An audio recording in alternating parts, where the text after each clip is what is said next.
ఓం శ్రీ మాత్రే నమః.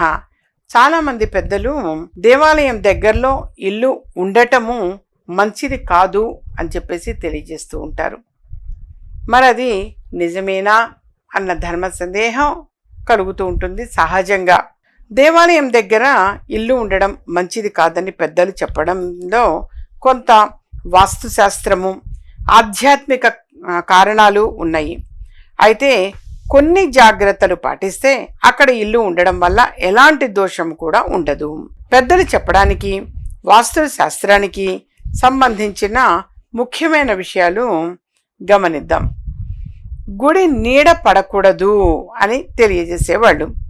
దేవాలయ గోపురం లేదా ధ్వజస్తంభం నీడ ముఖ్యంగా ఉదయం లేదా సాయంత్రం వేళల్లో మరి మీ ఇంటిపై పడకూడదు అని నియమం ఉంది. గుడి కానీ ధ్వజస్తంభం కానీ మరి ఆ విధంగా నీడ పడకూడదు.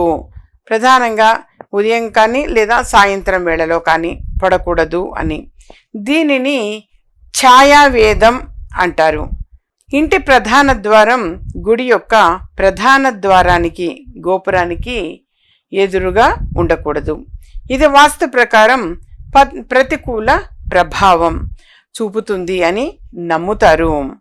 ఆలయానికి మీ ఇంటికి మధ్య కనీసం 60 నుండి 100 అడుగుల దూరం ఉండేలా చూసుకోవాలి. దేవాలయం వద్ద నిరంతరం ఉండే గంటల శబ్దం, భక్తుల సందడి మరియు ఆధ్యాత్మిక వాతావరణం సాధారణ గృహస్థుల జీవితానికి కొంచెం ఇబ్బందికరంగా మారవచ్చు అని చెప్పి భావిస్తారు. పాటించవలసిన ముఖ్యమైన వాస్తు సూచనలు అనంటే, గుడి ప్రాంగణానికి అతి దగ్గరగా ఇల్లు నిర్మించకుండా ఉండటం మంచిది అని నిపుణులు చెబుతున్నారు. దేవాలయ గోపురం లేదా ధ్వజస్తంభం నీడ ఇంటిపై పడకుండా జాగ్రత్త పడాలి.